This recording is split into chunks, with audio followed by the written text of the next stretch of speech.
Hello guys.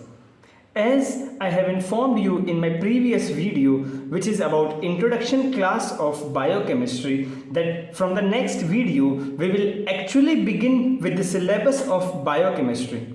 So guys, without any further delay, let's begin with the first chapter of general biochemistry, which is cell, its organelles and transport across the cell membrane. I will try my best to finish this entire chapter in 3 parts. In today's video, which is the first part, we will discuss about what is cell, what are the types of cell, what exactly is the difference between prokaryotic and eukaryotic cell, and last but not the least, about plasma membrane, which is the most important as well as frequently asked question in university exams. In second part of the video, we will discuss about subcellular organelles, marker enzymes of subcellular organelles, cell fractionation technique, and disease associated with subcellular organelles. In this part, the important question which is not frequently but yes asked in university exams are mitochondria, in which they will ask about structure and function of mitochondria. Lysosome, same, they will ask about structure and function of lysosome. And third, this is quite frequent, which is marker enzymes of subcellular organelles. I think this is mostly MCQ question. And third, in third part of the video, we will discuss about transport across the cell membrane and disease associated with it, which is the important essay question in university exams. So guys, without any further delay, let's begin with today's video, in which we will discuss about cell, its types, difference and plasma membrane. So let's begin.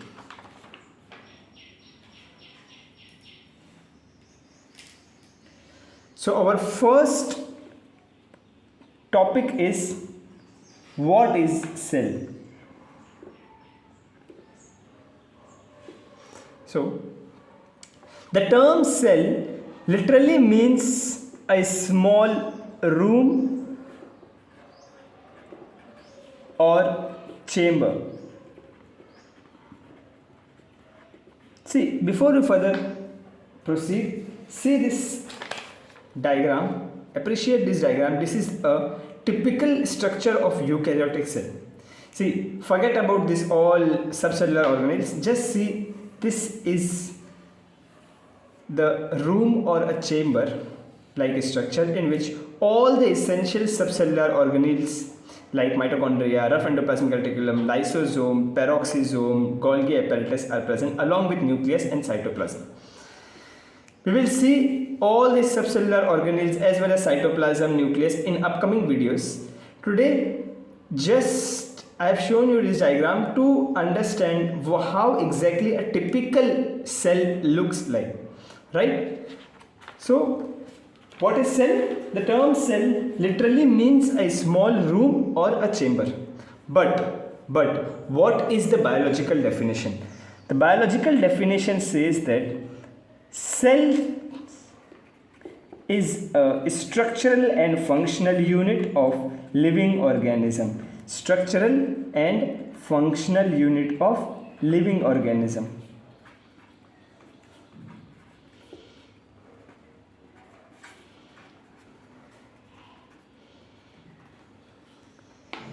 And second point is it has two major parts.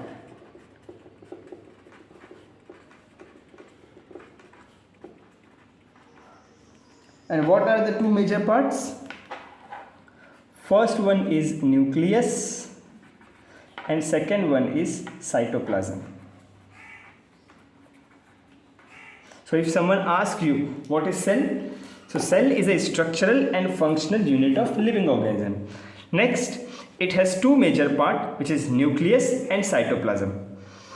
So we will see this nucleus and cytoplasm in detail when we will talk about subcellular organelles. When we will talk about subcellular organelles, but you know we are continuously hearing this term structural and functional unit of that, and like see, structural and functional unit of kidney is nephron, structural and functional unit of living organism is your cell. But what exactly the meaning of these terms?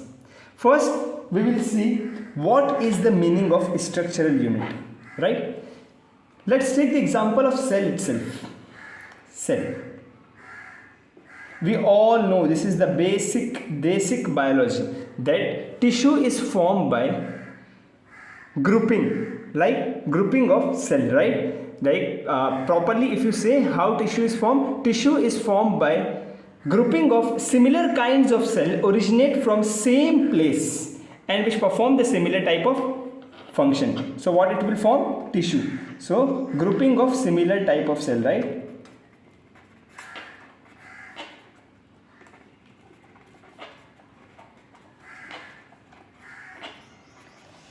Grouping of similar types of cell will result in formation of tissue. Now, functional grouping of tissue,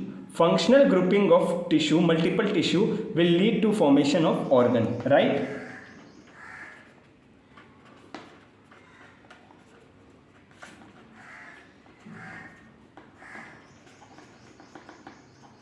Will lead to formation of organ. Similarly, grouping of organ will lead to formation of what? Organ system, right? And grouping of organ system will lead to formation of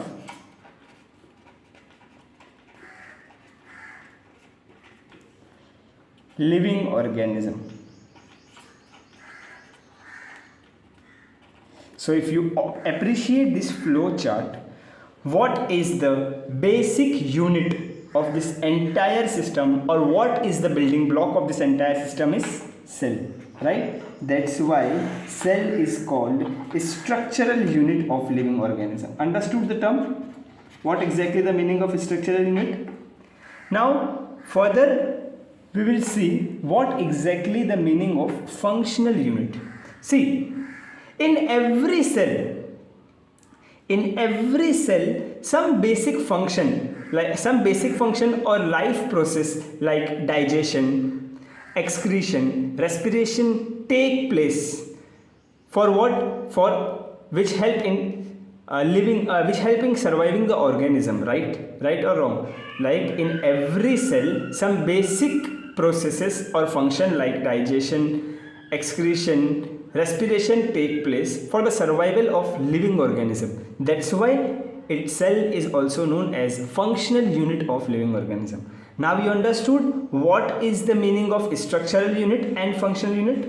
I hope you guys is completely thorough with this concept. What is the structural unit and functional unit of living organism? See why I am explaining these terms, because if you read in the books, we always read that the structural and functional unit of kidney is nephron, structural and function unit of living organism is cell. But what we don't know, what if some examiner asks what is this structural and functional unit mean, we just stare them and we didn't answer them. So this is the meaning. What is the structural and functional unit, right? So next we already discussed what is cell. Now next is second topic of today's lecture is types of cell. What? Types of cell. So electron microscopes allows the classification of cell into two major groups. How many group? Two major group based on presence or absence of two nucleus. Based on presence and absence of true nucleus, right? So electron microscopes allows the classification of cells into two major groups based on presence and absence of true nucleus or nucleus. And those two classifications are first prokaryotic cell or prokaryotes, and second eukaryotic cell.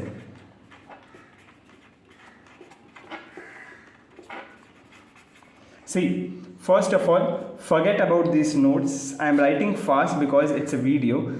I will upload the type notes on my Telegram channel, and I will send the link on the Telegram in the description. So you just follow the Telegram channel, and you will see that already the notes is already uploaded in the Telegram channel. Understood? So don't worry about these notes.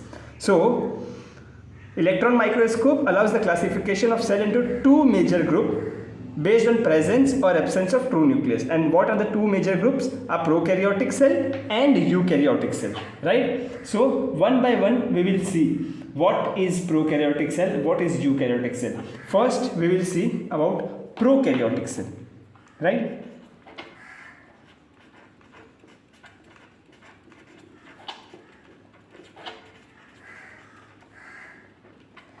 See,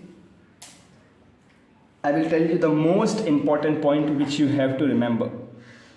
First point in prokaryotic cell is, forget about point, first see these diagrams. This is a eukaryotic cell and this is a prokaryotic cell. Just see the diagram. Forget about all this labeling, just see the diagram. See, this is much simpler as compared to this, right? Eukaryotic cell. Prokaryotic cell is much simpler as compared to this, right? I will show you this diagram in detail. Wait, first we will see the points. The first point is prokaryotic cell is simple and much smaller than eukaryotic cell. Second point which we have to remember is its size varies from 0.1 to 0.5 micrometer. Remember this, 0.1 to 0.5 micrometer. Third point which we have to remember is they do not have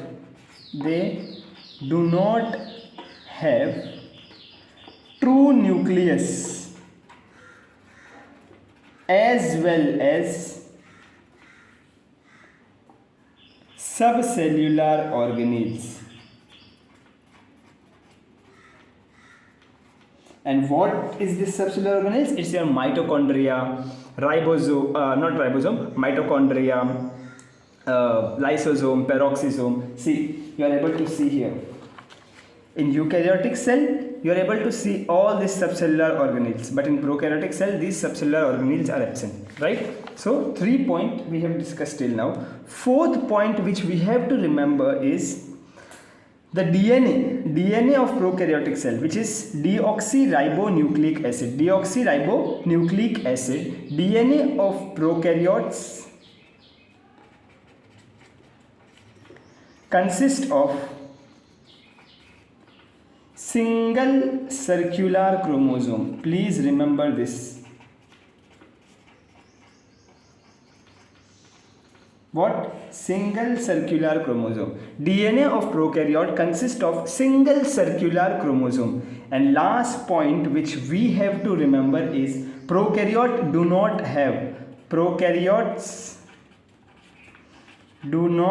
have histone. Now what is this histone? It is nothing but a highly conserved class of protein which form a complex with DNA. Understood this? What is? It is a protein which form a complex with DNA. See, this term histone protein, what is the function? What actually the histone? We will discuss in protein chapter, protein chemistry chapter.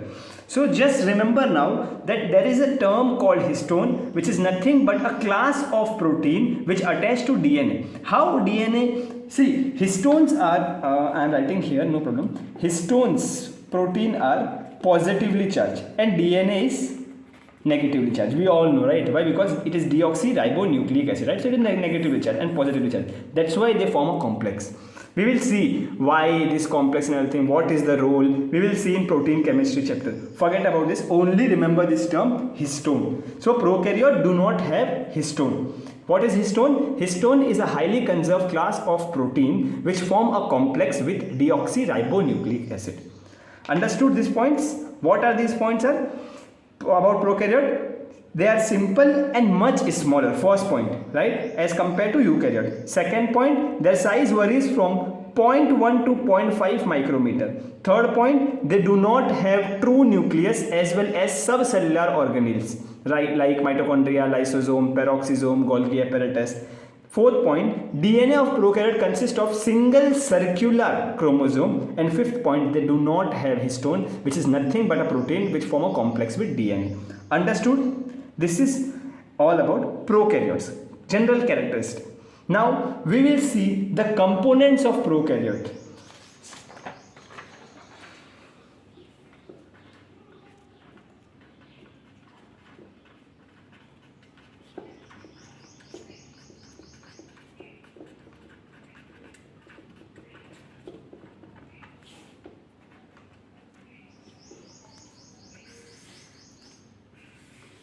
Right? Components of prokaryote. Now, before we proceed further, just appreciate this diagram. Forget about components, just appreciate it. And only appreciate those lines which drawn in black marker. Forget about these blue things, like this flagellum as well as this capsule. Forget about these blue things. See, what if you remove this blue things, what you are able to appreciate? You are able to appreciate cell wall, right? You are able to appreciate cell membrane, right? You are able to appreciate ribosome, nucleoid, which are present inside. This yellow color thing is this yellow color thing. This yellow color thing is cytoplasm. This we all know, right? So we are able to appreciate what? Cell wall, cell membrane, and cytoplasm, right? Forget ribosome and nucleoid itself present inside the cytoplasm. So what are the three important things which we are able to appreciate is cell wall, cell membrane, and cytoplasm. So in most of the prokaryote, the components are cell wall and cell membrane. They both together form cell envelope. What? Cell envelope. Remember this. Understood? They both together form cell envelope. And second component is cytoplasm. So first component is cell envelope, second component is cytoplasm. Understood? In most of the prokaryote, right? Second point, however, in some of the prokaryote there is a presence of additional membrane which covers the cell wall, right? See, if you see the outermost layer in most of the prokaryote is cell wall and then cell membrane. But in some of the prokaryote, what will happen? The cell wall itself is covered by thin layer called capsule. So in that scenario, what will happen? The cell envelope is made up of all the three layers: capsule plus cell wall plus cell membrane. Understood?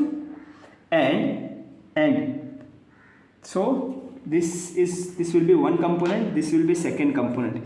And also few bacteria or prokaryotes, there is a presence of third component called pilus or flagella,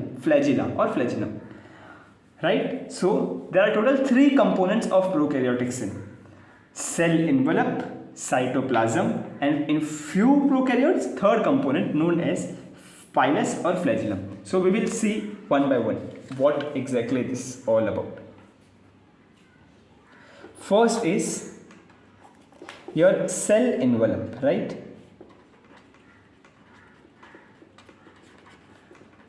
I told you, in majority of prokaryote it is made up of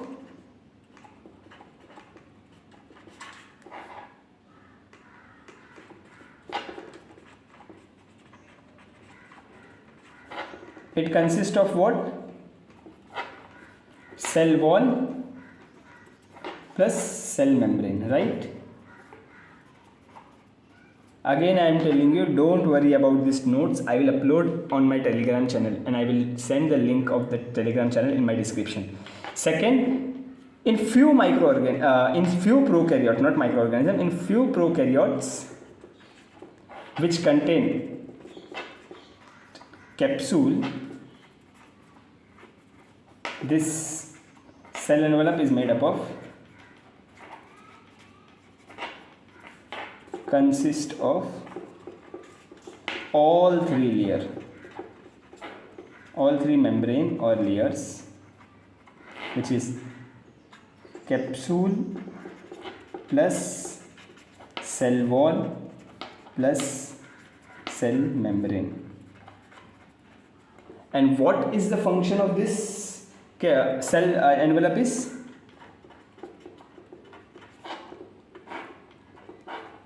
It protects the cell from surrounding environment, right? Logical, right?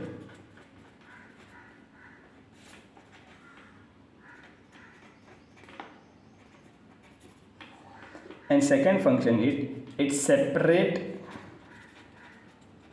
the interior of cell from exterior environment, right?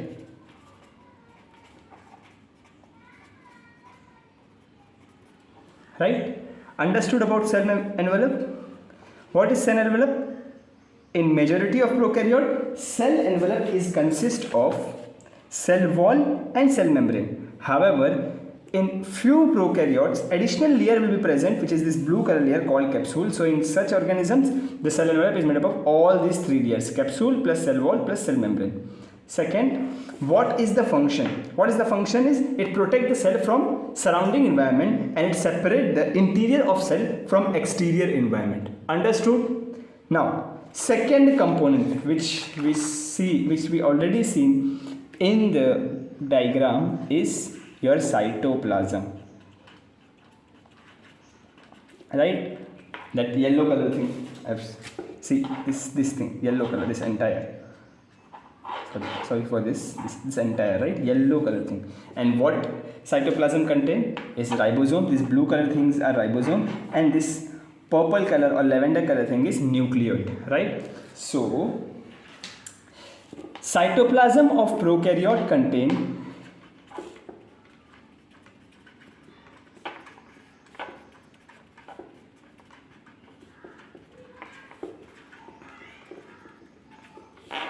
first a ribosome, and we all know what is the function of ribosome, right? Protein synthesis, protein factories, right? And second component is nucleoid, which contain, of course, genetic information, which is deoxyribonucleic acid, DNA, right? Right? Cytoplasm of prokaryote contain what? Ribosome and nucleoid. Second point you have to remember is this nucleoid is undifferentiated. What? Nucleoid is undifferentiated. Now what is the meaning of this undifferentiated? See, if you see this eukaryotic cell, you are able to see this nucleus, right? See this nucleus, red color thing, which is separated from cytoplasm. See, this is orange color is cytoplasm, but inside you are able to see there is no orange color. Why? Because it is separated from cytoplasm by mean of nuclear membrane. This purple color thing you are able, not these things. These are endoplasmic reticulum. I am talking about this only. This purple, the round purple color thing is nuclear membrane. So it is separated, nucleus is separated from cytoplasm by mean of nuclear membrane. But in prokaryotes, if you are able to appreciate, there is no nucleus, only nucleoid is there. That is the major difference between eukaryote and prokaryote. But this nucleoid itself, see, both nucleus as well as nucleoid have what? DNA. But in prokaryote, this nucleoid is not completely separated from cytoplasm. That's why you are able to see this yellow color inside also, right? Why? Because it does not have any membrane, right, which separate the nucleoid from cytoplasm. Understood? So cytoplasm of prokaryote contain a ribosome and nucleoid. Nucleoid contain what? Genetic information, which is DNA, and nucleoid is undifferentiated. Why? Because it lacks the membrane. Now the most important point, see, the most important point, don't forget this point. This is the most important point. Cytoplasm of prokaryote also contain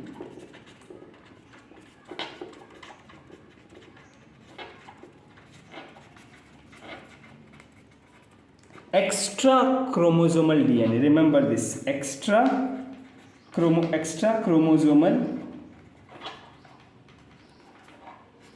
DNA. Now, what exactly the function of this extra chromosomal DNA?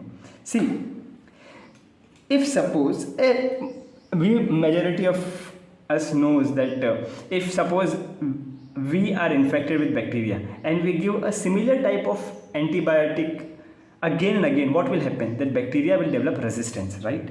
Correct or correct, right? So this extra chromosomal DNA is responsible for antibiotic resistance gene. Understood? This extra chromosomal DNA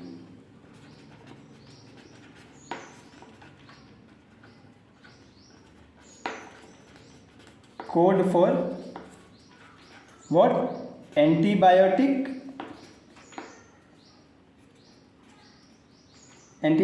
resistance gene. Understood?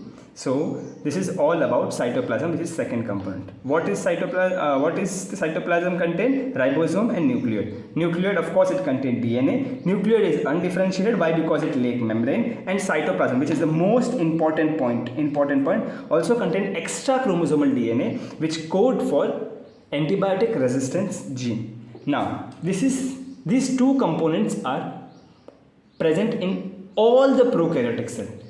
But I have told you in few prokaryotic cell there is a presence of additional component, right, which is called pilus or flagellum. So we have to discuss this also, right? So pilus or flagellum. So what is this pilus and flagellum? It is present in few prokaryotes, right? Not all the prokaryotes. It arises from cell surface. We have seen in diagram, right? Arises from cell surface, not from cytoplasm. Arises from cell surface. It is made up of protein.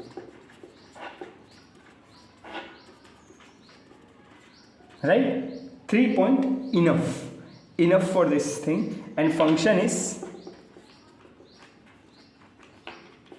first, it helps in movement, right? And second, helps in communication between cell. Between the cell. Understood? We are done with prokaryotic cell. So, again we will revise this prokaryotic cell. Right? Let me bring this paper back. Prokaryotic cell, right? So, prokaryotic cells are simple and much smaller than eukaryotic cell. Understood? See here. It is simple, right? And this eukaryotic cell is more complex. Second one is, its size varies from 0.1 to 0.5 micron, right? Third point, they do not have true nucleus as well as subcellular organelles.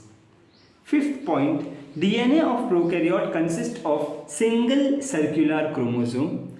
And fifth point is, prokaryotes do not have histone. I told you what is the histone. Histones are highly conserved class of proteins which form a complex with DNA. See, we will see in detail about histone in protein chemistry chapter, right? Next, components of prokaryote. We have seen that it consists of cell envelope, which is majority of this cell envelope itself consists of cell wall and cell membrane in majority of prokaryotes. However, in few prokaryotes which contain capsule, the cell envelope consists of all these three layers: capsule plus cell wall plus cell membrane. Function: it protects the cell from surrounding environment and it separates the interior of cell from exterior of the cell. Right? Next. Second component is cytoplasm. Cytoplasm of prokaryote contain ribosome and nucleoid. This nucleoid contain what? Genetic information, right? DNA. And third, nucleoid is undifferentiated. Why? Because it lacks the membrane. I have already shown you in diagram. And fourth most important point is cytoplasm of prokaryote also contain extra chromosomal DNA. And the function is, it code for antibiotic resistance gene.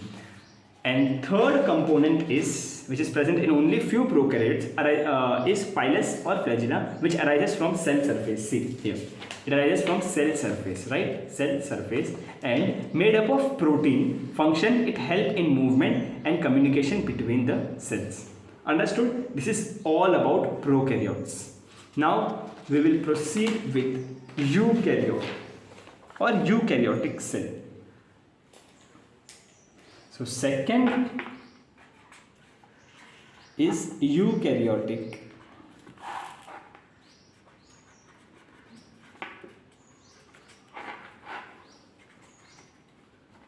cell. Again, I will give you few important points first. First point is eukaryotic cell is complex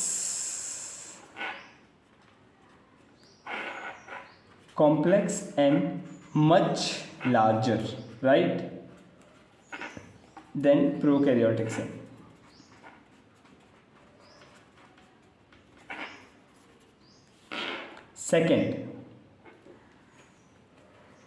Second point is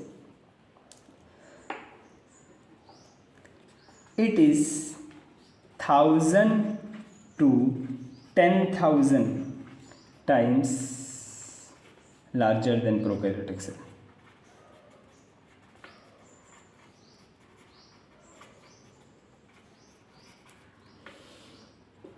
Main distinguishing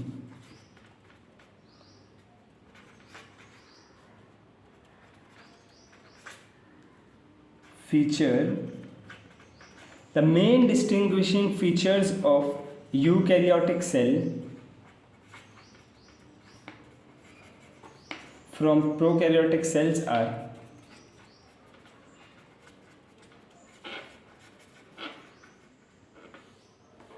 first point, it has true nucleus, right? We saw that prokaryote do not have nucleus, prokaryote have nucleus, so it has true nucleus. Second, it also has what? Nuclear membrane, well defined nuclear membrane, right, which is absent in prokaryote. That's why that nucleoid is undifferentiated in prokaryote, right? So, and third, it also has subcellular organelles, right, which is absent in prokaryotes. Fourth point, that eukaryotes also have histone proteins, and I have already told you what is this histones, right? So example of eukaryotic cell are what? Animal cell, plant cell, then animal cell, plant cell, fungi, all belongs to what? Prokaryotic cell. I have forgot to mention one thing in prokaryotic cell is example, right? So what is the example of prokaryotic cell? Sorry, not this paper. What is the example of prokaryotic cell? Example is tell bacteria and blue-green algae.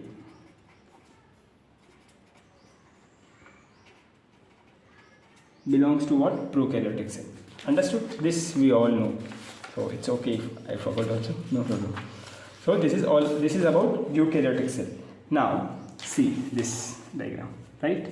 You are able to see this eukaryotic cell, and you are able to see the three major components. Now next topic is same like prokaryotic cell. We have seen components. So eukaryotic cell also we will see the component. The three major most important component of eukaryotic cells are, see, plasma membrane, which is an important question I have seen. First is plasma membrane. Second one is this orange color cytoplasm. First component is plasma membrane.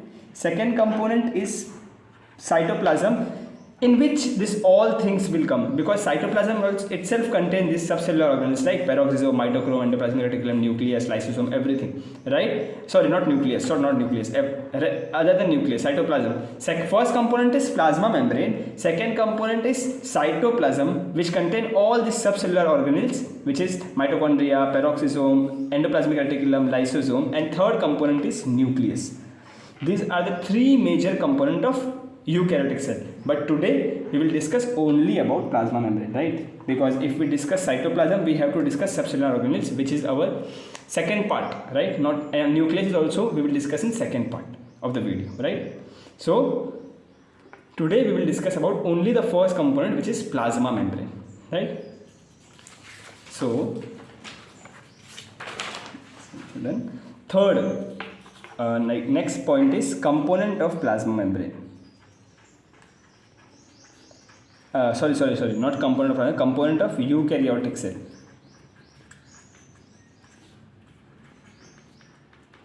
What are the component? Eukaryotic cell have three major component.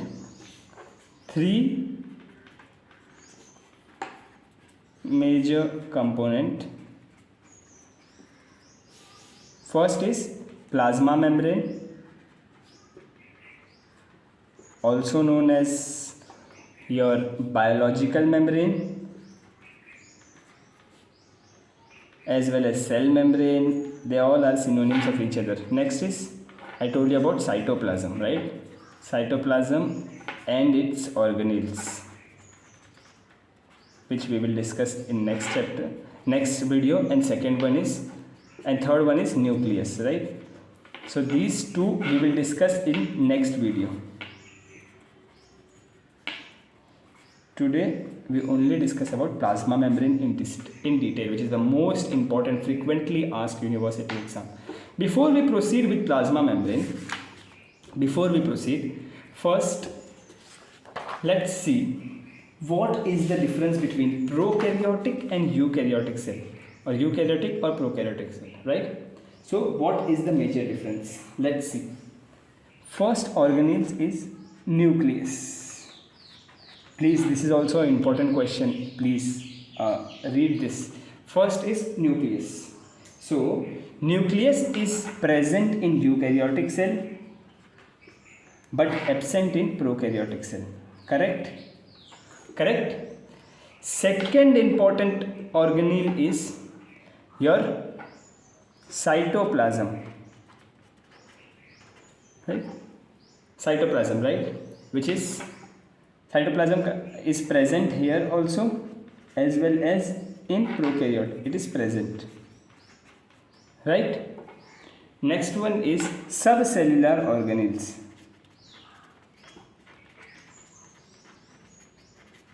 which is present in eukaryote but absent in prokaryote. Third important is your ribosome, which is present in both. We have seen, right? Present in both prokaryote as well as eukaryote, but the subunit is different. In prokaryote, the subunit of eukaryote, the subunit is 60S plus 40S. Remember this. What is in eukaryote? The subunit of ribosomes are 60S and 40S, and in prokaryote the subunit are 50S plus 30S. Please remember this. 60 and 40 in eukaryote, 50 and 30 in prokaryotes. Next one is where I have kept my marker. Next is next subcellular next organelle is your chromosome. So in eukaryote, we know that in eukaryote chromosome is linear with histone protein. I have already taught you, right? And in here it is circular without histone, right? The next important organelle is DNA, deoxyribonucleic acid. Tell me, in eukaryote, How is the DNA? DNA is multiple, right? Multiple DNA is present, right? Sorry. The DNA will be linear with histone in eukaryote, and here it will be circular without histone. Chromosome, which we discussed about, will be multiple and single, right? Sorry. So chromosome in eukaryote will be more than one, right? But in case of this, what we call prokaryote, it is single chromosome, right?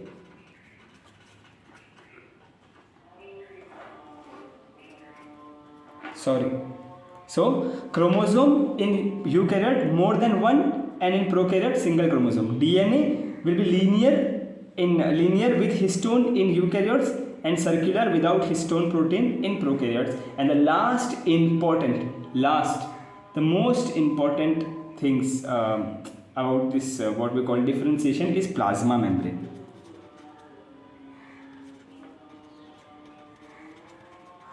So plasma membrane in eukaryote, is it present, right? As well as in prokaryote also it is present.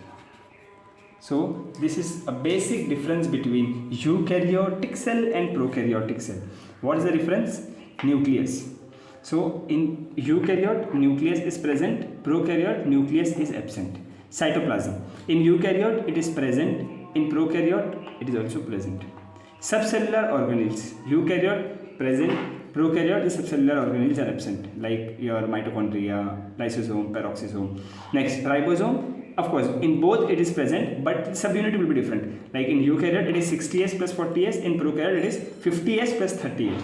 Next, chromosome. Here we made mistake. So chromosome more than one in eukaryote and single chromosome in prokaryote. DNA, of course, in eukaryote it is linear with histone, and prokaryote it is circular without histone. And plasma membrane is present in both prokaryote as well as eukaryote. Understood? This is the difference between prokaryotic and eukaryotic cell. Now, we will begin with our component of eukaryotic cell, in which the first component is plasma membrane, which is the last topic of today's lecture, is plasma membrane. Cytoplasm and its organelle we will discuss in next topic, next video, as well as this nucleus also we will discuss in next video. So, what is next thing which we have to discuss is first component of eukaryotic cell is plasma membrane.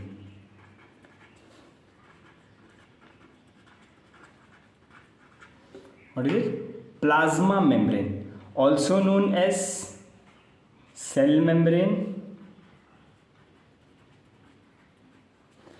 biological membrane.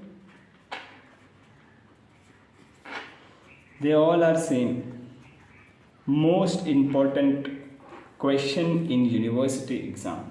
Plasma membrane, right? So, what is this plasma membrane? As well as we will discuss. The first point which we have to remember about plasma membrane is it is a membrane which envelops the cell, right? Membrane which envelop the cell. Basically, it is the outermost boundary of majority of eukaryotic cells. See, not if you plant is also eukaryotic cell, but right, plant is also eukaryotic cell, but for the plant outermost membrane is what? Cell wall and not the cell membrane. But in animal cell the outermost layer is plasma membrane. So instead of writing for outermost layer of eukaryotic cell is plasma membrane, write this: membrane which envelop the cell is known as plasma membrane. Understood? Second point you have to remember is its function. What is the function? It protects the cell from surrounding environment. Same function like we have discussed in prokaryote, right? Cell envelope. Similarly, it protects the cell from surrounding environment.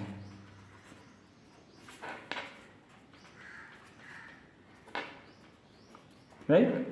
Now, this is enough for plasma membrane introduction part. So you have to write only two things, that plasma membrane envelop the cell.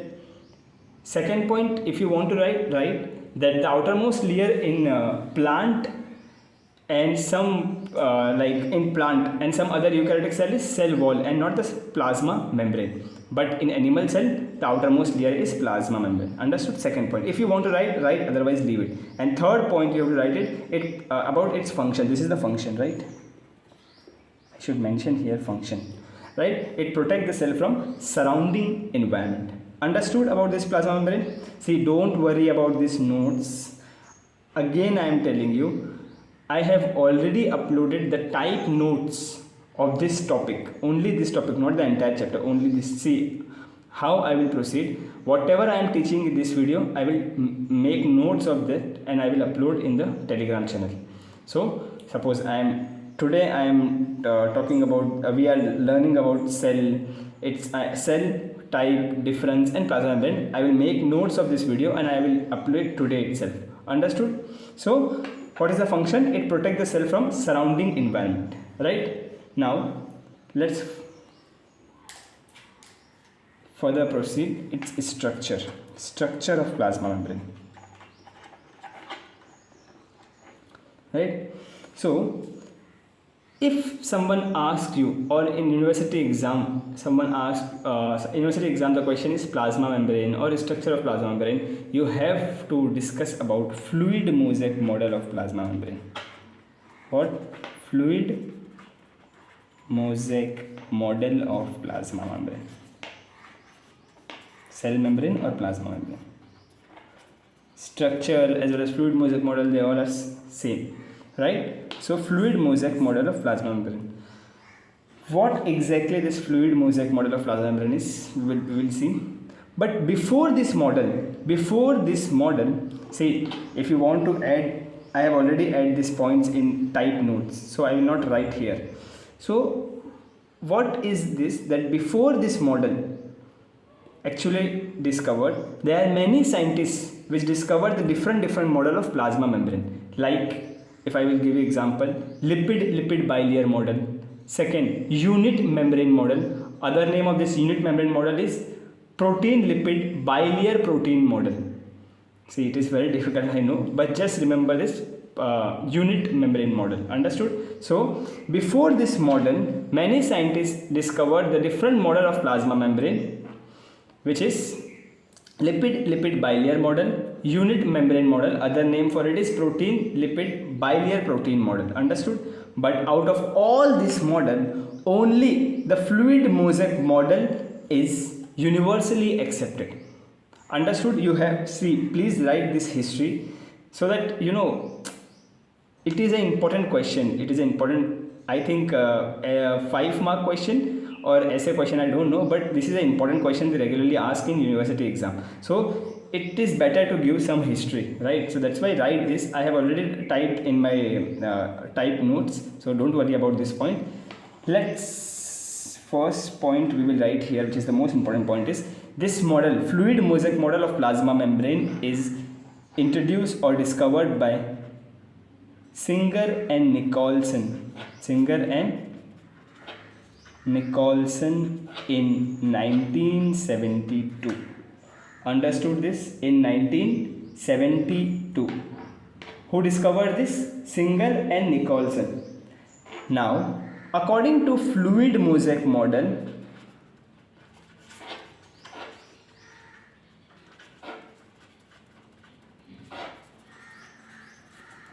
the plasma membrane has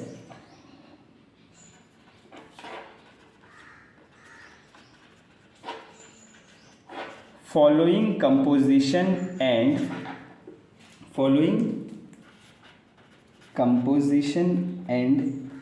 characteristic. Understood? So, what is fluid mosaic model of plasma membrane? It is structure or fluid mosaic model of plasma membrane or cell membrane is discovered by Singer and Nicholson in 1972, and according to fluid mosaic model of plasma membrane, the plasma membrane has following composition and characteristic. We will first see the composition and then we will proceed with characteristic. So composition.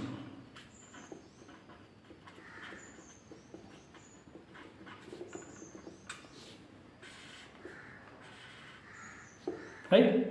So plasma membrane is chiefly comprises of plasma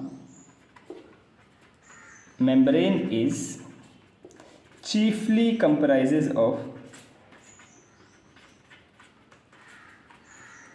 first lipid, second protein.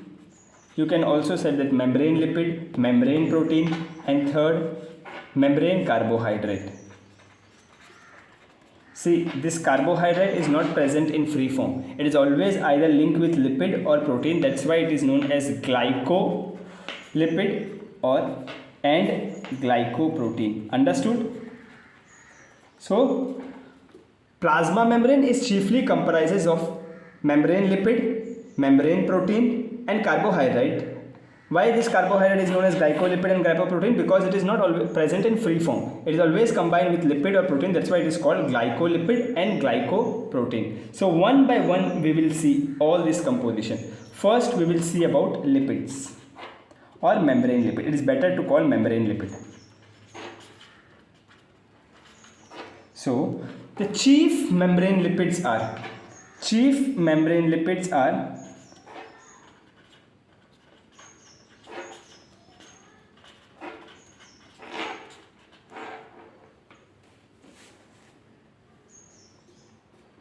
first, phospholipid. Second, glycolipid. And third, cholesterol. Right? Phospholipid, glycolipid, and cholesterol. First we will see phospholipid.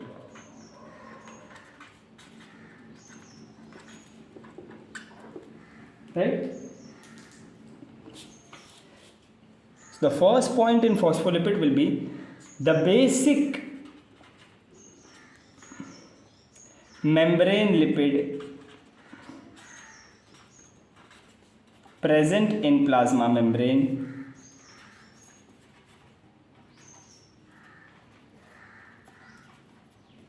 is phospholipid. Understood? The most basic membrane lipid present in plasma membrane is phospholipid. Please don't forget this. And these phospholipids are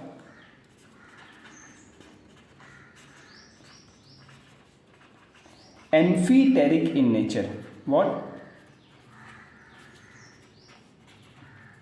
Now what exactly the term amphiteric means? Amphiteric means they have both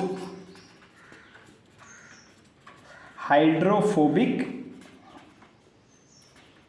and hydrophilic part. If you still didn't understood what is hydrophobic and hydrophilic, I know you guys understood, but hydrophobic are water heating, not water insoluble group, water heating groups, right? And hydrophilic are water soluble, water loving group. So this phospholipid are amphiteric in nature. It has both hydrophobic as well as hydrophilic part. How? I will show you. See, what is the structure of this phospholipid is? It has hydrophilic head and it will have a hydrophobic tail. So this part is hydrophilic, water soluble, and this part will be hydrophobic, which is water insoluble. Understood? So third point, these phospholipids are arranged in such a way that this phospholipid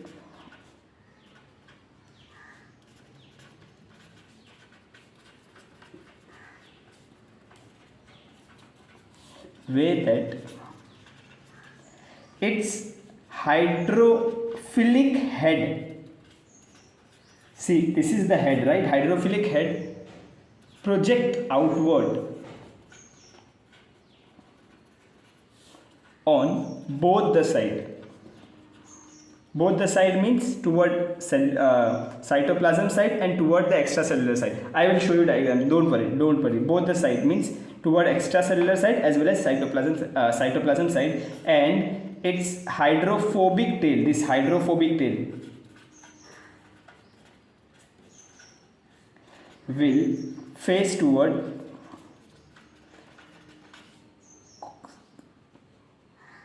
central core. Understood? How it will be arranged, I will show you the diagram. Don't worry, I will show you the diagram. This is the diagram, right? Fluid mosaic model diagram. Forget about this all component. Just see, this is your phospholipid. This entire is your phospholipid. See, it has hydrophobic head, hydrophilic head. Sorry. Hydrophilic head, hydrophobic tail, and again hydrophilic head. So this phospholipid are arranged in such a way that we know it is bilayer, right? This part we will see. It will comes under characteristic part. So just see this. This is phospholipid. So it has hydrophobic head, tail, right? So it's hydrophobic. Sorry, why I am telling again and again hydrophobic. Hydrophilic head. Hydrophilic head is arranged toward both sides. This is X. If suppose this is a cell. If suppose this is a cell and this is a plasma membrane, and this plasma membrane, I told you it is bilayer, right? So bilayer means what? This actually, if you zoom this, right? If you zoom this plasma membrane, how exactly it will look like? It will look like this.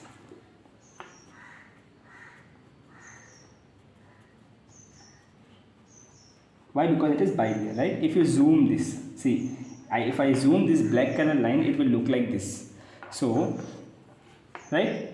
So here will be, what color will be here? See, I am teaching you. Why? I know you guys understood, but still I am teaching. Here will be your orange color, which is a cytoplasmic side, right?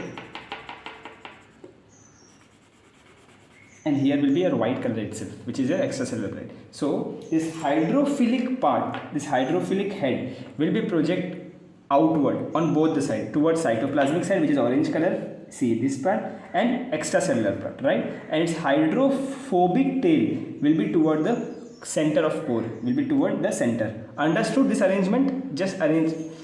We will see this arrangement in characteristic part. Just I have shown you so that you get clear idea about why, like how it is like toward both side and what exactly the hydrophilic and hydrophobic tail. Understood? So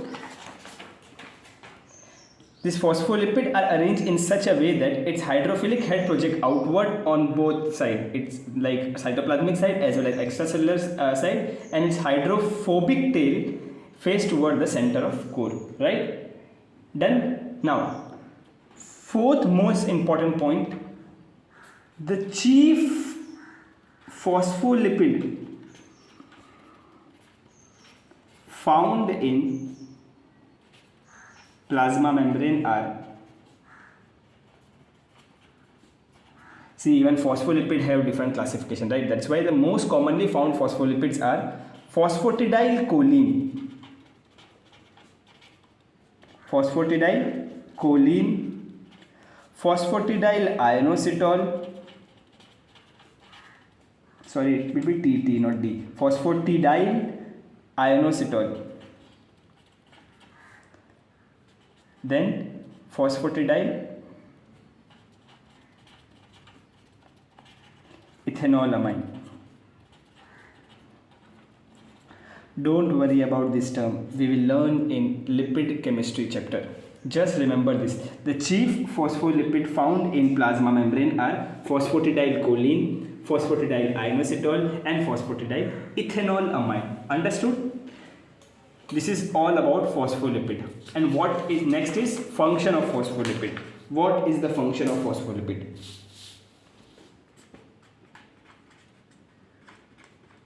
What will be the function? First function is it acts as a protective barrier. It acts as protective barrier, right? Which allows only specific substance to pass through it.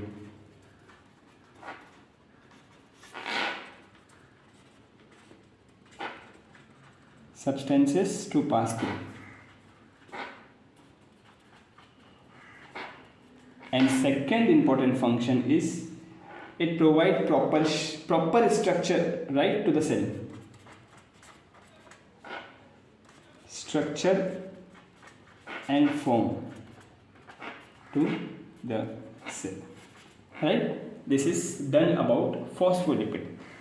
The second major lipid is, what is the second major lipid is? Phospholipid. We are done, right? Second major lipid is glycolipid. Which lipid? Glycolipid. So let's see about glycolipid.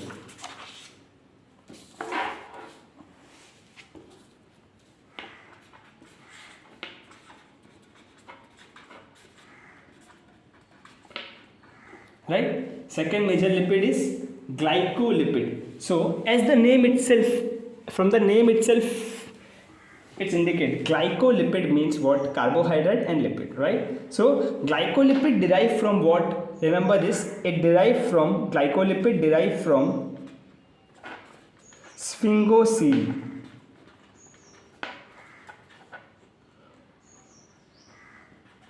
Right? And they are nothing but what I told you, carbohydrate attached to lipid. So they are sugar containing lipid.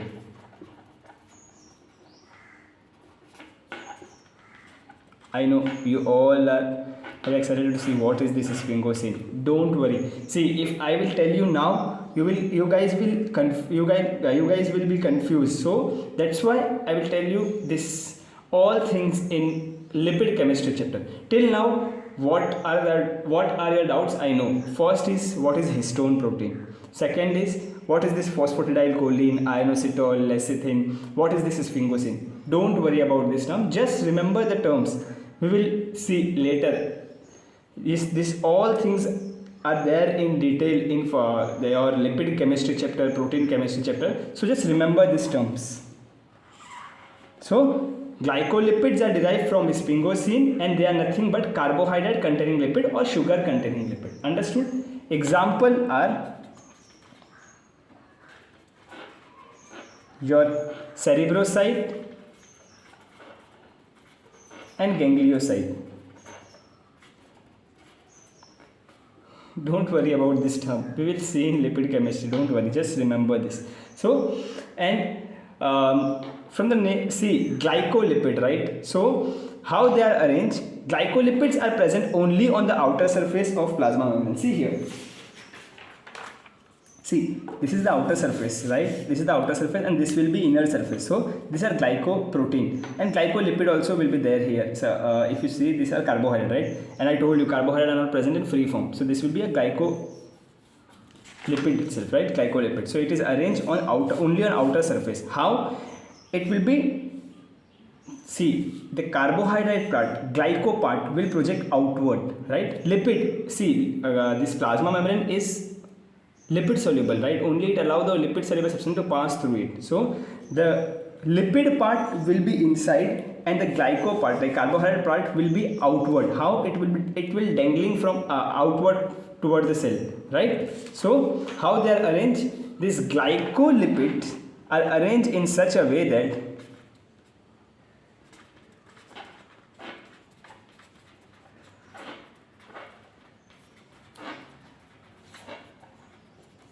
its carbohydrate part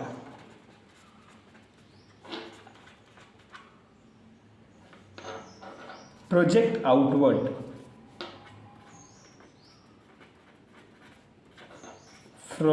toward the surface, not from the surface, toward the surface, right?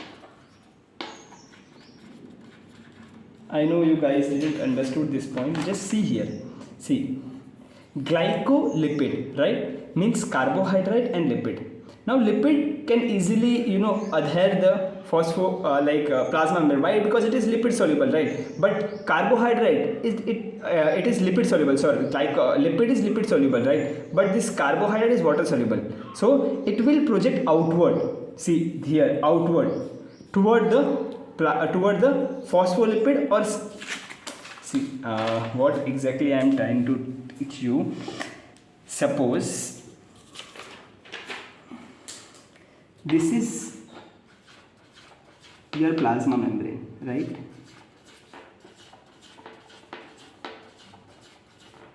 Right.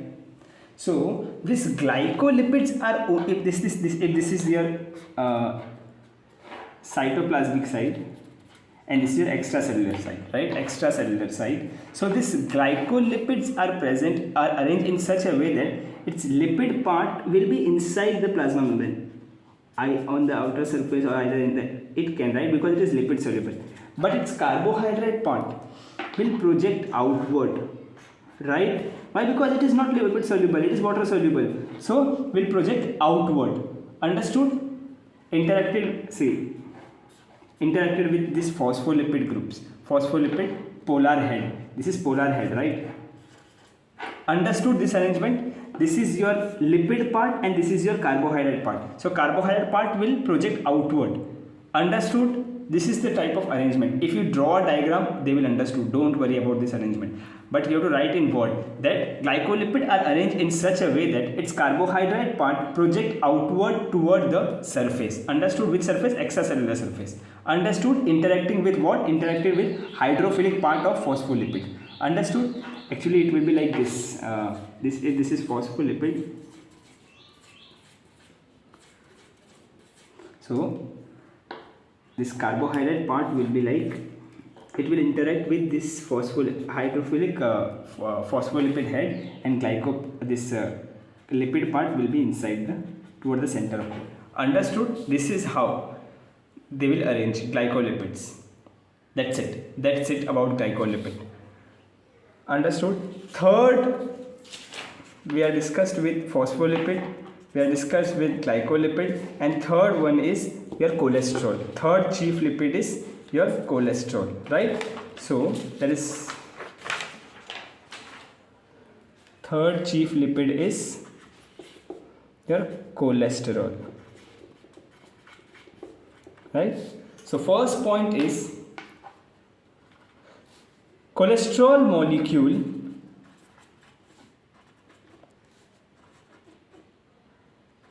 present in plasma membrane is in the form of lipid.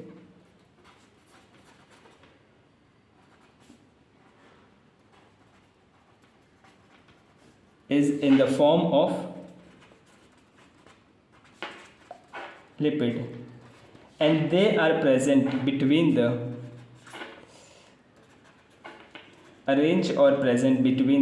phospholipid, between the what? Phospholipids, right?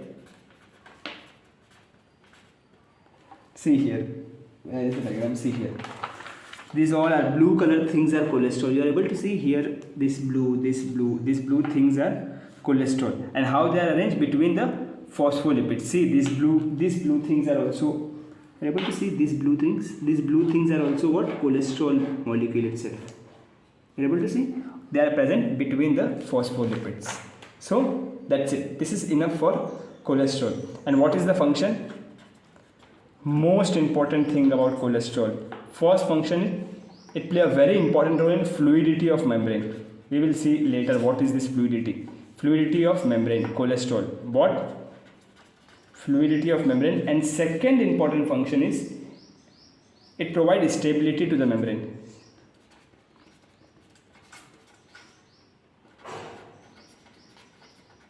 That's it. Done about the lipid part, membrane lipid part. So we will see again.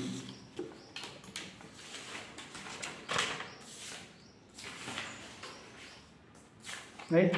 Again we will see. Wait, I will arrange first.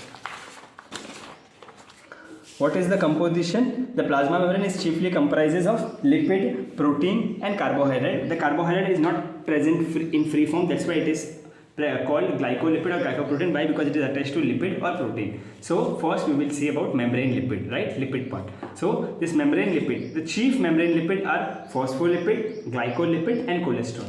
One by one we will see. What is phospholipid, right? The basic membrane, the majority of membrane lipid are present in plasma membrane is phospholipid, and these phospholipids are amphiteric in nature. What is amphiteric? They have both water soluble as well as water insoluble part, hydrophobic as well as hydrophilic part, right? See here, I have told you, or I have drawn the structure. So these phospholipids are arranged in such a way that its hydrophilic head, see this is hydrophilic head, these two, why? Because it is bilinear nature, that's why. So these two are hydrophilic head, will project on both the side, outward, will project outward on both the side, toward the extracellular side and toward the cytoplasmic side, understood? And its hydrophobic tail are faces toward the center of core, see, understood? Next, the chief phospholipid found in plasma membrane are phosphatidylcholine, phosphatidylethanolamine and phosphatidylioacetone. Just remember the terms. We will discuss this in detail in lipid chemistry chapter. Next, this is done. Next one is what? Function, right? What is the function of phospholipid is?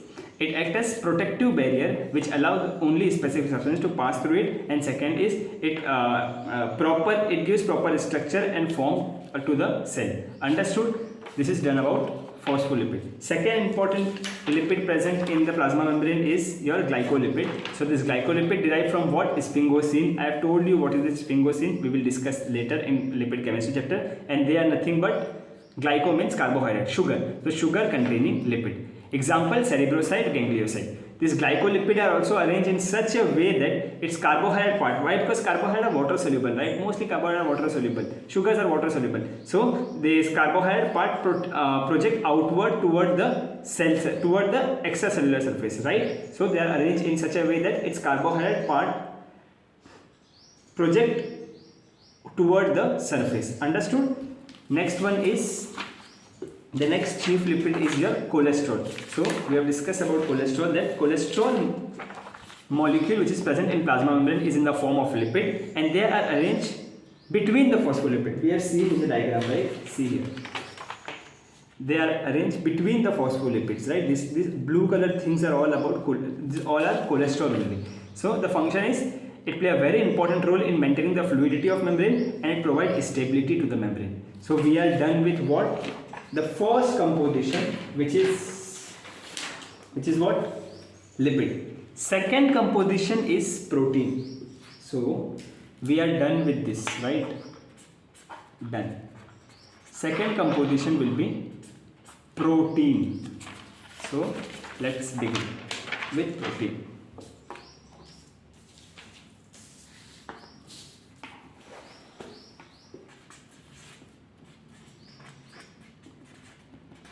Right? So the two major classes of protein present in plasma membrane are integral protein and second one is peripheral protein. Right? Integral protein, two major classes of protein present in plasma membrane are integral protein and peripheral protein. From the word itself you are able to understand why it is called integral and why it is called peripheral. First we will see integral protein. Right? So these first see this diagram. It is very important diagram. Please learn how to draw. See, integral protein. These integral proteins are either present, integral protein are either present on outer, this is outer leaflet, this is inner leaflet of plasma membrane, either present on outer or inner leaflet of plasma membrane. Understood? These integral protein are either present on outer or inner leaflet of plasma membrane, or if we say in more correct word, these integral protein are either partially or completely, either partially or completely immerse the lipid membrane or plasma membrane. Understood? What would be the first point? This integral protein either partially or completely immersed, right? Immerse the plasma membrane. Understood? Now, majority of integral protein completely immerse the plasma membrane. Like they completely penetrate the plasma membrane from from outside to inside. See, this is this one. Suppose if this is plasma membrane, this protein will completely immerse like this, from outward to from outside to inside. That's why these integral protein are called what? And these integral protein are called what? Transmembrane protein. Understood? Transmembrane protein.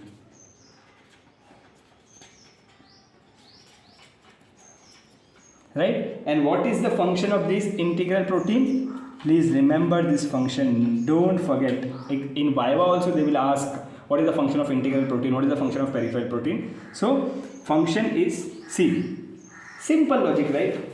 If it is completely completely immerse or completely penetrate the plasma membrane, what it will be? It will be like channel, right? Like if suppose this is a plasma membrane and if this is a transmembrane protein, it will be like a hole, right? Channel. So it allow only the specific substances to pass through it. Understood? So it function as channel.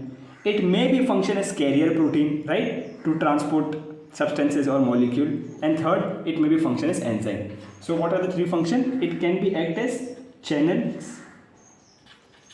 right? Second, it can be act as what? Enzyme. And third, it also act as what? Carrier protein. Understood the function? Next one is our peripheral protein. Second point is peripheral. Second type of protein is peripheral protein. Now from the term itself you are able to understand. Peripheral means what?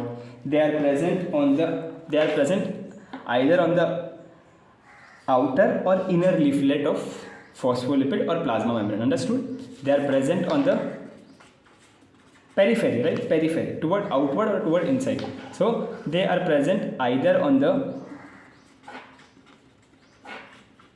outer or inner leaflet. This is outer leaflet. Forget about this whole 3D structure. Only about, see, if I will show this diagram now, see, this is outer leaflet and this is inner leaflet. So these protein are present either here or either here. Understood? Periphery. So they are present either on the outer or inner leaflet of plasma membrane. And what is their function? Common sense, right? What is the function? Carrier protein. How carrier protein? Other function also there, but how carrier protein? See, if this is this peripheral protein, a particular substance will bind here, right? And this will go from outer leaflet to inner leaflet and draw and what we call transfer this substance to inside the cell, right? Again, see, if this is a peripheral protein, a particular substance which is in star shape, it is just an example, please don't tell it is star shape, bind here, then this peripheral protein will travel from here to here and it will release these substances here. So act as a carrier protein. Understood? Second important function is it also act as enzymes. It may also act as enzymes. Understood? So we are done with protein part also. So done. Again I will revise the protein part. The protein part is the second composition is protein. The two major classes of protein present in the plasma membrane is integral protein, peripheral protein. Integral protein, from the name itself, it either partially or completely immerse the plasma membrane. Majority of integral protein completely immerse from outside to inside the completely immerse the plasma membrane from outside to inside. That's why it is called transmembrane protein. Remember this transmembrane protein function will be, of course I told you, either it acts as channels or carrier protein or enzymes. Second, I told you about what? Peripheral protein. So peripheral protein present either on the outer or inner leaflet of plasma membrane and function act as a carrier protein or enzyme. Now next is what? Next and the last composition is carbohydrate. Understood? So last composition is carbohydrate, right?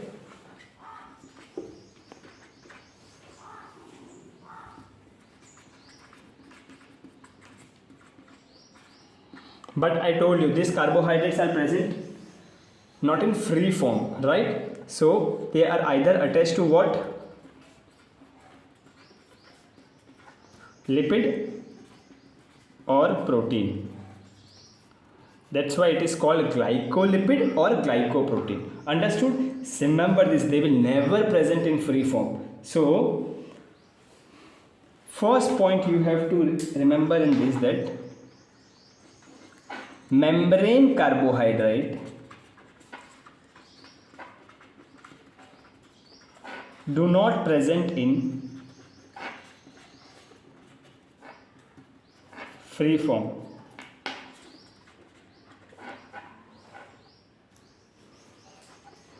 They are attached to either lipid or protein, and hence they are called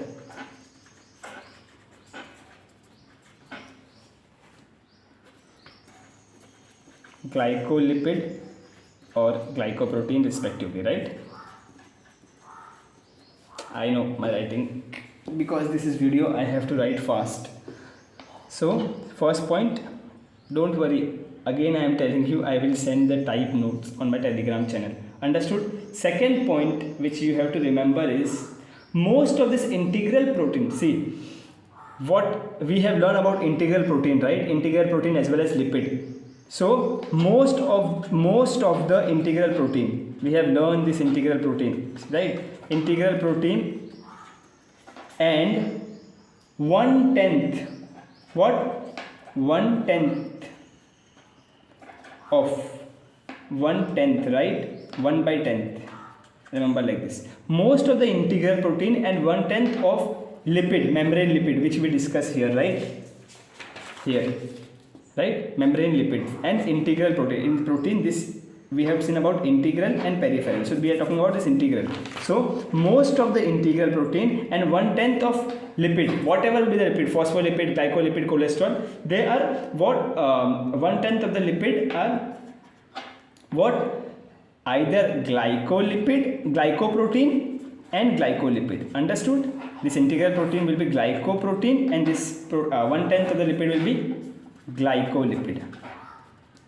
Second point, right? Third point you have to remember is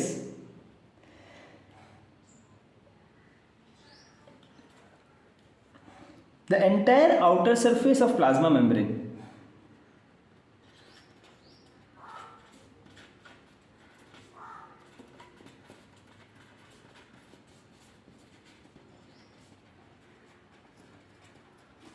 is covered with loosely bound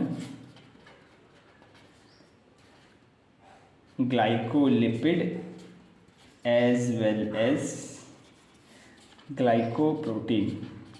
Means with carbohydrate, right? Why we are not telling carbohydrate? Because it is not present in free form. Either it is attached to lipid and protein. That's why it is called glycolipid or glycoprotein.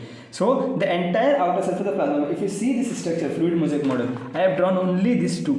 Why? If we draw more, it will be like more complex. That's why I have drawn only two. It is glycoprotein and this is carbohydrate. Will be, see, this is glycoprotein and this will be glycolipid. This entire is glycoprotein and this will be glycolipid. Understood? So if I have drawn only two, but this entire surface here also, see, I am not drawing here because it will be, though it will completely ruin the diagram. Okay, no problem, I will draw.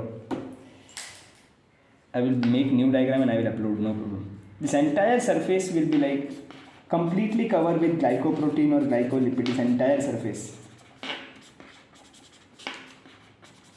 So majority there will be no free space. No, not free space, like there the entire surface will be covered with this glycoprotein, glycolipid, right? It will be like this. and this is called what? Glycocalyx. Remember this word, glycocalyx. Don't forget this. This is the most important term. Right, I will write in nice handwriting. Glycocalyx. Understood? The entire outer surface of plasma membrane is covered with loosely bound glycolipid as well as glycoprotein called glycocalyx. Please don't forget this point. Understood? Next one is, what is the function? What is the function of this carbohydrate or glycoprotein or glycolipid? The first function is most important. First and the most important function is, see, these all glycoprotein and glycolipids are negatively charged. What? Negatively charged. So what will happen? They are negatively charged. So what will happen? What will happen? That it will repel the negatively charged substances, right? So act as a what? Selective barrier, right? So these, most of the glycoprotein or glycolipid are negatively charged, and hence they impart what? They impair what? Negative charge on the outer surface, right? See here, they are present on what? Outer surface. So if they are negatively charged, they will impair what? Negative charge on the outer surface. So what will happen?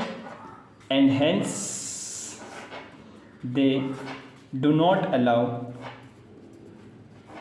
negatively charged hydrophilic group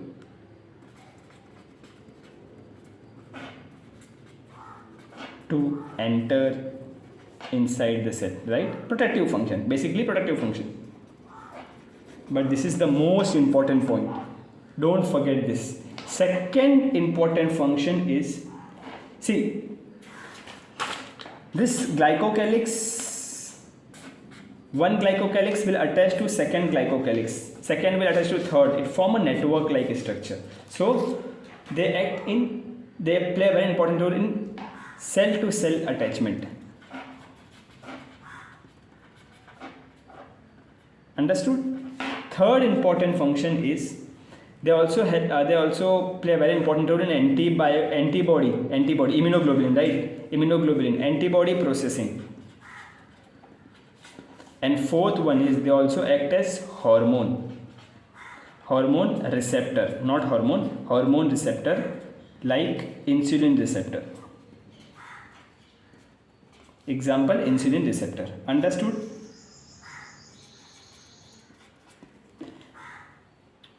Done. So we are done with what? We are done with carbohydrate also. So almost entire composition part is done, right? So again we will revise this carbohydrate part. So third composition is carbohydrate. They are either attached to lipid or protein, and hence they are known as glycoprotein, glycolipid and glycoprotein respectively. Right? First point is done. Second, most of the integral protein and 1/10 of the membrane lipid are glycoprotein and glycolipid. The entire outer surface of plasma membrane is covered with loosely bound glycolipid as well as glycoprotein. This one will be glycoprotein, this green will be glycolipid, again glycoprotein. So this entire surface is covered with either glycoprotein and glycolipid. This surface is and hence they are known as glycocalyx. Remember this term, glycocalyx. That's it. Enough. 3 points are enough. Next, function. This glycocalyx or glycocalyx means what? Glycoprotein and glycolipid are negatively charged, and hence they impair what? Negative charge on the outer surface. That's why they do not allow negatively charged hydrophilic group to enter into the cell. Basically protective function. Next is, I told you, one glycoprotein or glycolipid will attach to another. Second will attach to third will attach to fourth. So basically they help in cell to cell attachment. And third point is antibody processing, and fourth they act as a hormone receptor like insulin receptor. So here we are done with composition.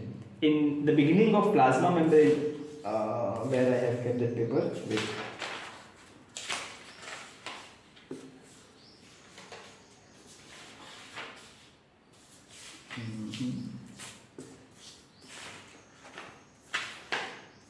we are done with what? Composition, right?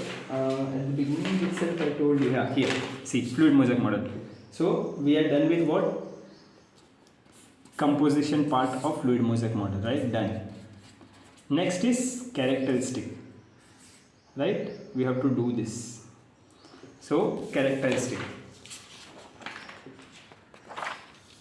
So according to fluid mosaic model, we have seen the composition. Now second topic, second most important topic is characteristic.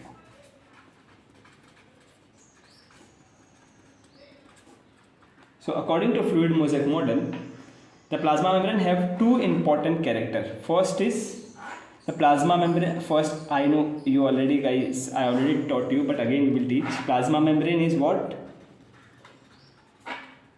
Bilayer in nature. I told you the arrangement of phospholipid, right? That's why it is bilayer in nature. And second point is the plasma membrane is fluid in nature.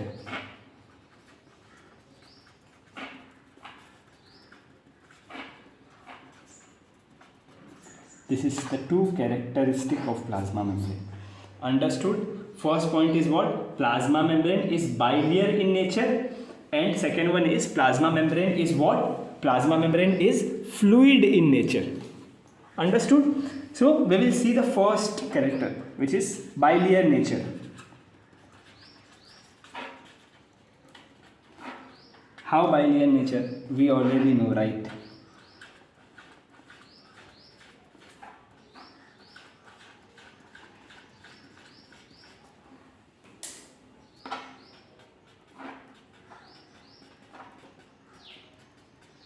Wait, I draw the diagram so that I can easily explain you, right? So bilayer nature, what we will write in bilayer nature? That according to fluid mosaic model, the cell membrane or plasma membrane is well organized structure, right? Well organized structure consisting of lipid bilayer, right? The cell membrane is, so bilayer nature, what we will write according to fluid mosaic model, FMM. The cell membrane is well organized structure consisting of lipid bilayer structure made up of phospholipid, right? Phospholipid with penetrating proteins. See, this line is quite difficult. I know because I am learning this like a fluid mosaic model from very long time, that's why. But remember this, what is this? Bilayer nature. How? According to fluid mosaic model, the cell membrane is well organized structure made up of or consisting of lipid bilayer structure, which itself made up of phospholipid. Understood? If you want to write in simple language, like simple, how you will write? The cell membrane is an organized structure consisting of lipid bilayer, primarily of phospholipid. Understood? Don't write again made up of model. See, primarily. So the cell membrane is well organized structure consisting of lipid bilayer, primarily of phospholipid with penetrating protein. That's why it is. See, if suppose this is a plasma membrane, understood? I will draw here. If suppose this is a plasma membrane, understood? Already it is bilayered, right? Made up of what? Well organized bilayer structure with phospholipid with penetrating protein. If suppose I have shown you, right? Proteins, integral protein and peripheral protein will penetrate here. So what will happen if this is a plasma membrane? If here it will penetrate, what will happen? Because of penetration, there will be a slight depression, right? So how it will become? This will be elevated, then this will be depressed. Why? Because of penetration of protein. Again, this part will be elevated. Again, there will be a depression because of protein. So what? It will be like this. Sorry. It will be like this. Depression, right? Depression. Again, elevation. What will happen? Because of depression, because of what? Protein. Understood? So this is mosaic like pattern. Understood? That's why it is called fluid mosaic model. Fluidity, I will tell you later why it is, because plasma membrane is fluid in nature. That's why it is known as fluid. Why mosaic? Because of this penetration of protein, which gives the plasma membrane appearance of mosaic. That's why it is known as fluid mosaic model. So how you will what you will write in bilinear nature? You will write only single line. What is that line? Is the cell membrane is well organized structure consisting of lipid bilayer, primarily made up of phospholipid with penetrating protein, which gives the plasma membrane a mosaic like appearance. Which gives plasma membrane a mosaic like appearance. Understood? That's why the plasma membrane, that's why it is known as fluid mosaic model, right? Fluid mosaic model. That's it, done. We are done with what the bilayer nature. Next one is plasma membrane is fluid in nature. This is also the important point, that the second character is plasma membrane is what? Fluid in nature.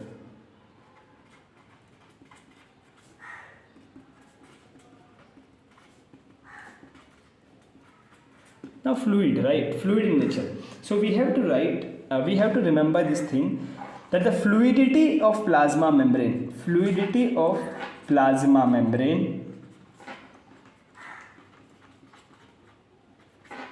is depend on following two factors.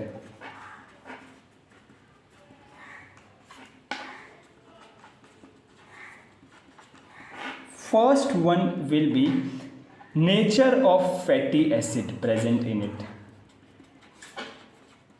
and second one is cholesterol content. We have seen in cholesterol function, right? So second one is cholesterol content. Now this all about is only the theoretical part, nature of fatty acid and cholesterol content. So the fluidity of plasma membrane is depend on following two factor, which is nature of your fatty acid, and second one is cholesterol content. So one by one we will see. First one is nature of fatty acid, right? First one,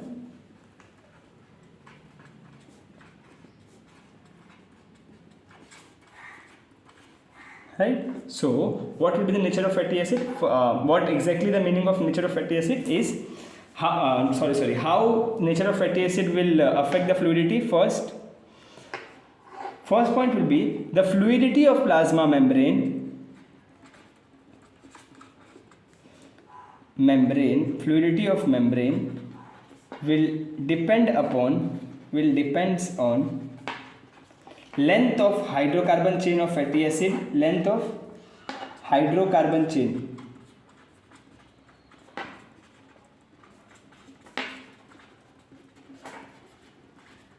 see, right? Second one will be depend on degree of unsaturation. Understood? Remember these 2 points. So in case of nature of fatty acid, the fluidity will depend upon what and what? Length of hydrocarbon chain of fatty acid and degree of unsaturation, right? See, I know this is very boring topic. Even I don't like this fluidity of, because this is more theoretical. There is no practical, like I can't show you how exactly it is, but I will try my best to visualize that thing, how exactly it will, why exactly the fluidity is depend upon this fatty acid. So two factor you have to remember, length of hydrocarbon chain and second degree of unsaturation, right? Now first we will see about, length of hydrocarbon chain. It's like if there is more length of hydrocarbon chain means less will be the fluidity, right? So forget about length of hydrocarbon chain, only remember about degree of unsaturation. So trans and cis, we know, right? Cis means if both the groups are present on same side, it's called cis, and if both groups are present on opposite side, they are called trans. So if more the trans fatty acid, less will be the fluidity. Remember this, less will be the fluidity. More trans, less fluidity. Why? What is the reason? Reason is trans fatty acid. In trans fatty acid there is close packaging. Understood? Close packaging. hydrocarbon chain. Close packaging of hydrocarbon chain. Understood? Not packaging, close packing, sorry. Close packing. Understood? More will be the trans fatty acid, less will be the fluidity. What is the reason? If more trans fatty acid will present, what will happen? There will be a close packing. If suppose there is a close packing, something is closed very tightly, what will happen? Whether it will move? No, it will not move. That's why if more the trans fatty acid, less will be the fluidity. And second point, if more the cis fatty acid, there will be more fluidity. Understood? And why? What is the reason? Why? Because cis bond will produce a kink-like structure. If you see this hydrocarbon, this is kink-like structure. It is phospholipid, right? So this is kink. And if there is a kink, right, loose packing, what will happen? It will try to move, right? That's why reason is cis bond produce kink, right? Loose packing. That's why cis bond will produce what? Kink, because of which there will be a loose packing. Sorry, here close packing means tight packing. Here will be loose packing. So what will happen? It if more the trans cis fatty acid means more fluidity. Understood the reason? Understood? See, I will again teach you. I know this is slightly difficult. If I don't have any, there is no diagram for it. Again, I will, but just visualize it. That nature of fatty acid also, fluidity of membrane is depend upon two factors: nature of fatty acid and cholesterol content. Nature of fatty acid. In nature of fatty acid itself, the fluidity is depend upon two things: the length of hydrocarbon chain and degree of unsaturation. So length of hydrocarbon chain, we know if more length means close packaging and there will be less movement. So there is no point in explaining. It is self-understanding, right? But degree of unsaturation means trans and cis. Degree of unsaturation means not trans and cis. Unsaturation means what? Double bond, right? So even in trans also there is a double bond, cis also there is a double bond. So that's why we are more concentrating toward degree of unsaturation. So if more trans fatty acid will present, trans means what? Both the group will be on opposite. So it will be like this, next will be here, trans. So there will be a close packaging, right? Close packing. So it will not allow the movement, means less fluidity, right? And in case of cis, more cis fatty acid will present. What will happen? This cis bond will create a kink, means it will push the adjacent phospholipid to move away, right? So there will be a loose packing, so more fluidity. Understood this? More than, if you don't understand, just remember this: trans fatty acid means less fluidity. If more cis fatty acid will present, will be more fluidity. Understood? Second point in which I told you about this is done, right? Done. Second point which maintain the fluidity is cholesterol content. This is also very important. We will write down later. First is cholesterol content. Second point is cholesterol content. Now, cholesterol content also significantly affect the fluidity of membrane. What? Significantly affect the fluidity. Understood? How? I will tell you. Wait. When cholesterol content increases, when cholesterol level increases, the membrane become less fluid on outer surface, but become more fluid in the inner surface. Inner means toward the hydrophobic surface.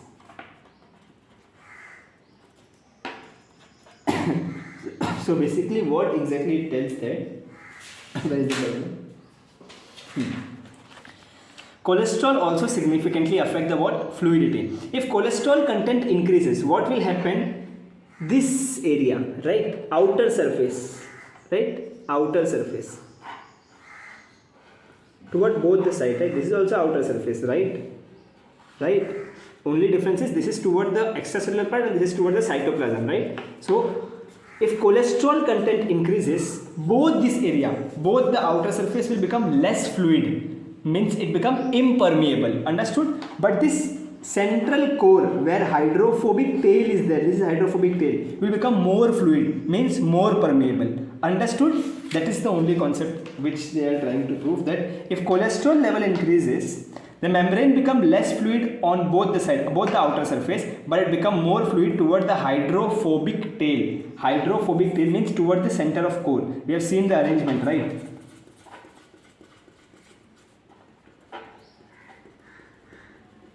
So if cholesterol will increase, this will become more fluid, more permeable, but these two will become less permeable or less fluid. Understood? This is the important. Third point, by this principle also it will affect, and third is the cholesterol also affect the membrane permeability, also affect the membrane fluidity differently at different temperature.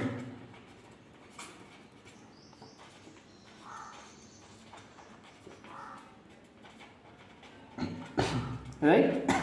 How? I will tell you. Now, at temperature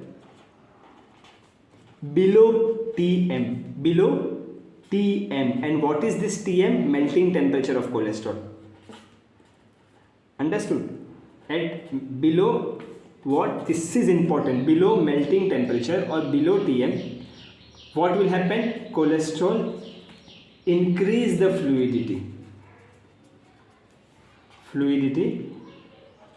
and if fluidity will increase, what will happen? Permeability will increase. Understood? So at temperature below the melting temperature, that is Tm of cholesterol, this is cholesterol. Understood? So at temperature below the Tm, which is melting temperature of cholesterol, it increase the fluidity, but at temperature above the melting temperature Tm of cholesterol, it will decrease the fluidity, and if fluidity decrease, permeability will decrease. Understood? That's it. This is done about the entire fluid mosaic model of plasma membrane with composition, with characteristic. So we will again see, this is done, right? How fluidity is attained. We'll again revise this cholesterol one. The cholesterol also significantly affect the fluidity. If the cholesterol level increases, the membrane become less fluid where toward the outer side, but it will become more fluid toward the central core, right? Now, cholesterol also affect the membrane fluidity differently at different temperature. Below the Tm, below the melting temperature of cholesterol, it will increase the fluidity. If fluidity increase, permeability also increase. And above the melting temperature of cholesterol, it will decrease the fluidity, and if the fluidity decrease, permeability also decreases, right? This is done and dusted about whole the concept of fluid mosaic model of plasma membrane. Slightly we will discuss some additional points, which is if you write, it will give more marks. Or see, I am teaching not because that you will gain marks or something. I am just teaching why, because you get knowledge. Understood? So some additional point you write that fluidity as well as fluidity and membrane movement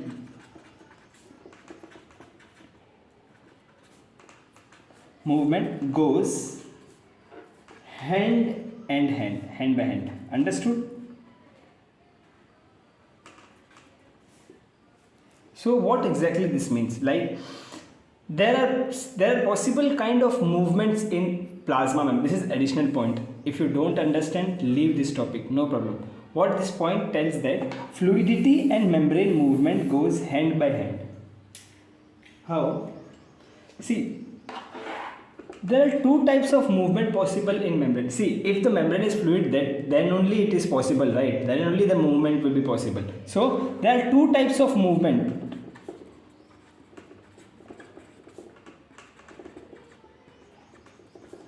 In plasma membrane. And what is the two type of movement is? First one is a lateral movement, and second one is flip flop movement. So first we will see about lateral movement.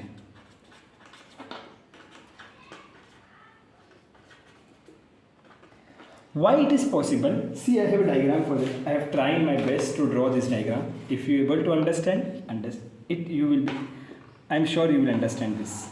See, this is lateral movement and it will be very fast. So what exactly, why this movement is possible? Why? Because see, we have seen the arrangement of phospholipid, like we have seen the arrangement of plasma membrane. In that, the hydrophilic head, right, of one phosphate group is not completely attached to the adjacent phosphate group. Understood? They are like it is not attached. They, like, you know, like the helium balloon, right? Helium balloon, we just blow it and we just left on the, you know, ceiling. So what will happen? It will go and it will just get attached, right? It will not completely adhere. It just go and it will attach, right? Similarly, like that here also, they are just attached to each other. They are not completely bond. There is no bond, strong bond as well as weak bond between them. They are just like close to each other. That's it. They are not completely attached. So that's why there is a possible movement which is called lateral movement. See here. See, forget all this diagram here. See this diagram. This phospholipid will move here, and this group of this phospholipid will move here. See in next diagram. Firstly, it is here, then it moves this toward this side, right? Done. And this move from here, it will move to this side. This is called lateral movement, and it is very fast. Why? What is the important? I will tell you about this. Why it is important? This is called lateral movement. And second movement, what you will write in lateral movement? That the hydrophilic head of phospholipid, one phospholipid, is not tightly or strongly attached or adherent to adjacent molecule of phospholipid. And such type of arrangement allow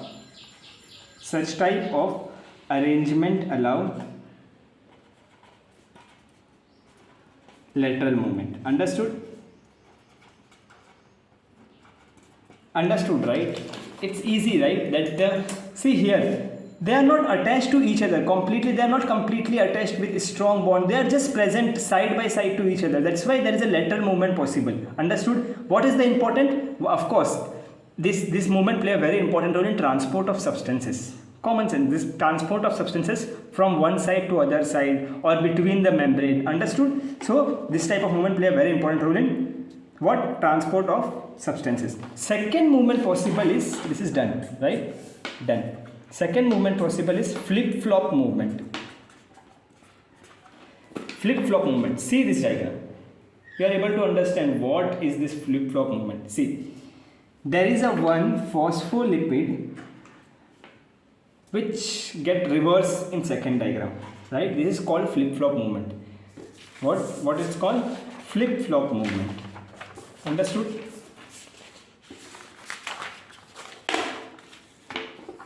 Second movement possible is flip-flop movement. This is important. They will ask in MCQ, flip-flop movement. So apoptosis,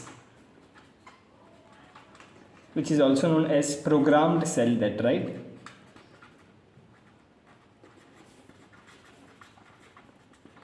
Programmed cell death allows the flip-flop movement.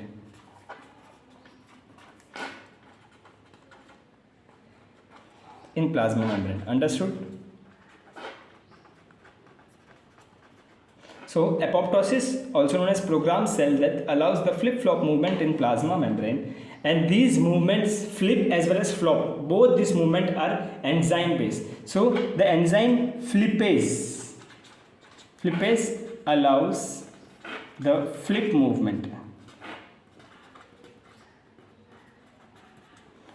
which transfer amino phospholipid group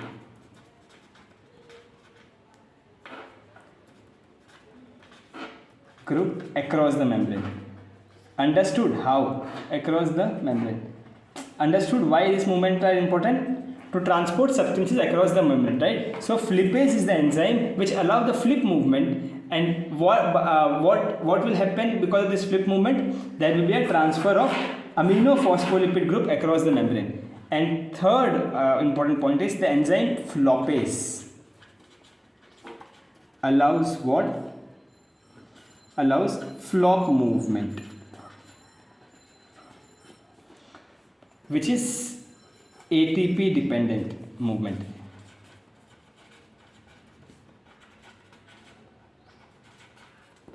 Understood?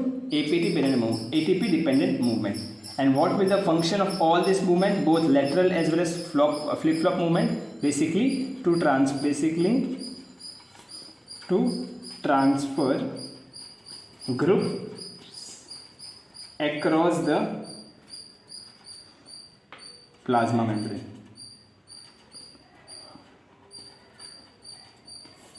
This much information is more than sufficient. Understood about the movement.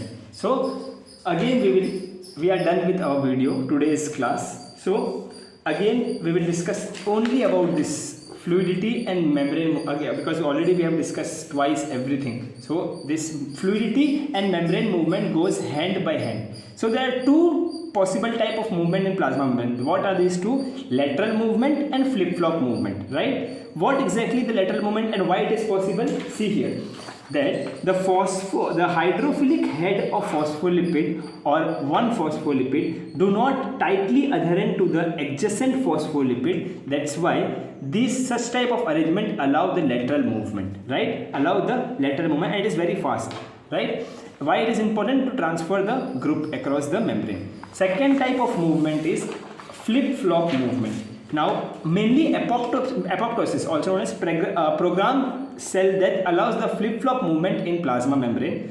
The enzyme flippase is responsible for flop movement, which transfer amino phospholipid group across the membrane, and enzyme floppase allow the flop movement, which is ATP dependent movement. And what is the function of both this movement? To transfer the group across the cell membrane. So this is your flop movement. Understood? Flip-flop movement. So from here this will flip and comes here. Similarly, if you draw one more, like it will continuous, right? This group will go here. How eventually it will become? It will become like this. This flip-flop movement. Why? Because it will help in transfer of group across the membrane. Understood? I hope you guys understand the whole concept of plasma membrane or fluid mosaic model of plasma membrane. And this is the end of our video or our lecture, not video, our lecture. So what we have discussed today? We have discussed about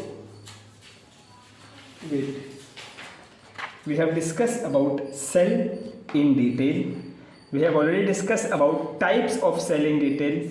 We saw the difference between prokaryotic and eukaryotic cell, and we have discussed the plasma membrane in detail, right? Guys, thank you for watching this video, and please share this video to your friends who actually want to understand the concepts of all these chapters. Understood? And yeah, one more thing, I will 100% upload the type notes of this these topics like cell, types of cell, difference of prokaryotic and eukaryotic cell, as well as plasma membrane in detail on my Telegram channel. I will share the link of Telegram channel. Don't worry, just go there and download the PDF. That's it. And if you want notes, if you don't have if you don't have Telegram, and if you want notes, just send me hi on this WhatsApp number. The WhatsApp number is 7718986149. Understood? Just send me hi and tell that I want the notes for this chapter. I will send. Okay. Thank you guys. Thank you for watching this video.